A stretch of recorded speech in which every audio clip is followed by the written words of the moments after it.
আর কবে ঘোষণা হচ্ছে, ওটা আমাদের দায়িত্ব, আমাদেরকে ছেড়ে দেন, ওই দায়িত্বটা আমাদেরকে দিয়ে দেন। কিন্তু আপনারা আজ থেকে কী করবেন, দায়িত্ব নিয়ে বাড়িতে বাড়িতে চলে যান। আজকে সন্ধ্যার মধ্যে কজনকে আপনি বুঝাতে পারেন সেটাই আপনি নোট করুন খাতাতে। নিজের কাজ আপনি কজনকে বুঝাতে পারলাম। একটা কথা ভাই, 1 মিনিট, 1 মিনিট, 1 মিনিট, 1 মিনিট, আমি আর 1টা মিনিট টাইম নেব ভাই, আসতে আমি 1টা মিনিট টাইম নেব। এই কথা আসবে,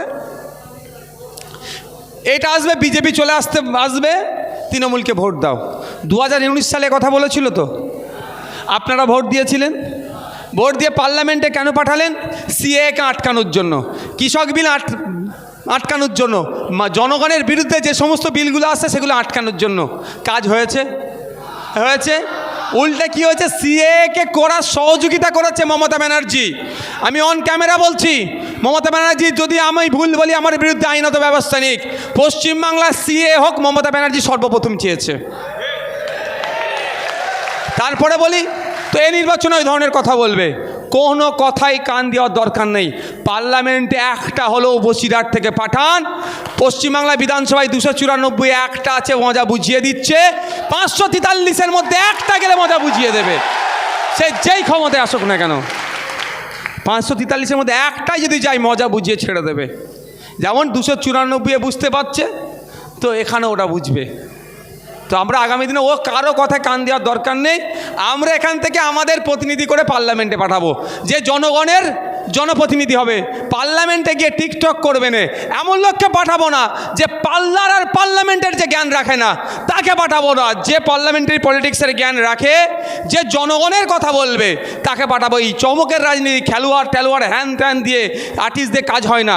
মানুষ খেতে পাচ্ছে না, উনি ব্যাট দিয়ে আর বল দিয়ে বল খাবে, ব্যাট খাবে, ছক্কা খাবে নাকি? ও চিন চলে না। ভালো সিনেমা করো তাহলে, ও ভালো সিনেমা করে, ও ভালো গায়ক, ও গান দিয়ে কারো পেট ভরবে না, ও সিনেমা দিয়ে কারো পেট ভরবে না। আমার পাশের বাড়ি রাম কাকুটা খেতে পাচ্ছে না, তার কিভাবে খাওয়ার ব্যবস্থা করব। আমার পাশের বাড়ি আমজেদের চাকরি হচ্ছে না, চাকরির কিভাবে ব্যবস্থা করব। আমার পাশের বাড়ি থমাসের কিভাবে কাঁচা বাড়িটা পাকা হবে, তার লড়াই আমাদেরকে করতে হবে। ওই ক্রিকেটারদের গায়ক টায়ক চমকে দিয়ে হবে না। মাটির সাথে যে মিশে আছে তাকে আমরা তুলে পার্লামেন্টে পাঠাবো, আমাদের লক্ষ্যে আমরা পাঠাবো। সকলে ভালো থাকবেন, সুস্থ থাকবেন, ভালো থাকবেন, সুস্থ থাকবেন।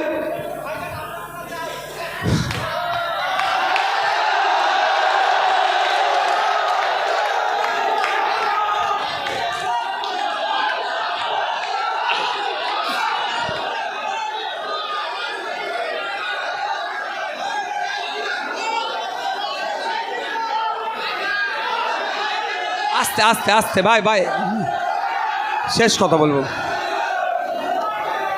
ভাই। হ্যালো ইভিএম ভাই, আমি বলি এবার আস্তে আস্তে বিদায় নিতে হবে। হলটা কটা বাজে ভাই 1 মিনিট। আমার কিন্তু এই বাতাস ক্লিয়ার হচ্ছে না, আমার কিন্তু কষ্ট হচ্ছে ভাই। আপনারা আপনাদের কথা অবশ্যই বলতে পারেন। আমি তো এক জায়গায় দাঁড়াবার ইচ্ছে প্রকাশ করেছি, আপনারা জানেন। দলের অনুমোদনের জায়গায় আছে, সেখানেই আমার সাথে দলের সাথে এক প্রকার এই সবগুলো দেখেন না, এখন হাসছে, এরাই আমাকে ডিস্টার্ব করছে বেশি। লড়াই চলছে, আমি দাঁড়াবো, আর এদের মন্তব্য আলাদা। সেই লড়াই চলছে, আশা করছি লড়াইয়ে জিত হব। তো কথা হচ্ছে যেটা, যেই ক্যান্ডিডেট হোক না কেন বড় ভাইজানের ক্যান্ডিডেট হবে, বড় ভাইজানের। আর বড় ভাইজানের যিনি ক্যান্ডিডেট হবে সে আপনাদের মাঝপথে আশা করছি আপনাদের সাথে তারা বেট্রে করবে না। আচ্ছা, ইভিএম মেশিনের কথা বললেন, আমরা যেমন ঐক্যবদ্ধ হয়ে ভোট চুরি রুখবো, ইভিএম মেশিন যেখানে হবে সেখানে আমাদের লোক পাহারা দেবে। চিন্তা নেই, ইভিএম মেশিনও মোদিবাবুকে আর দিদিকে চুরি করতে আমরা দেব না। আর এক শেষ কথা ভাই, একদম শেষ করছি, আপনারা এক বাক্যে উত্তর দেবেন, ক্যান্ডিডেট বড় না দল বড়? ঠিক হলো না আওয়াজটা। ক্যান্ডিডেট বড় না দল বড়? আর বড় ভাইজান যাকে বলে দেবে, বড় ভাইজান যাকে যার নাম বলবে, হ্যাঁ, যেটাই করব আমরা। এই আছে রাজ্য কমিটির মেম্বার, সেটা ছিল এই আমাদের কোথায় বিশ্বজিৎদা, কোথায় ও বিশ্বজিৎদা বেরিয়ে গেছে, ও তাপসদা ছিল। বড় ভাইজানের নির্দেশে আমরা করব। সকলে ভালো থাকবেন, সুস্থ থাকবেন ভাই। এখানে আপনারা কেউ এখন আসবেন না, এখন মিডিয়া বন্ধুরা আমাকে কিছু কোশ্চেন করতে পারে, কোশ্চেনের অ্যান্সার দেবো। আপনারা হলটা ছেড়ে দিন, এরপরেও নাকি আরও প্রোগ্রাম আছে, তাদেরকে ছাড়তে হবে। ভাই যারা আছেন আস্তে আস্তে বেরিয়ে যান, বাইরে গিয়ে দরকার লাগলে দাঁড়ান, ওখানে গিয়ে একটু কথা বলবো। বাইকগুলো যাদের আছে আস্তে আস্তে নিয়ে করুন। আজকের পর থেকে কিন্তু সন্ধ্যার মধ্যে কিন্তু আমার কাজের ইফেক্ট চাই। সন্ধ্যায় চায়ের দোকানে, বৈঠকখানায়, যেখানে বসবেন, বাজারে ঘাটে, একটাই প্রচার যে আইএসএফকে জিতান, পার্লামেন্টে গিয়ে মানুষের কথা বলবে।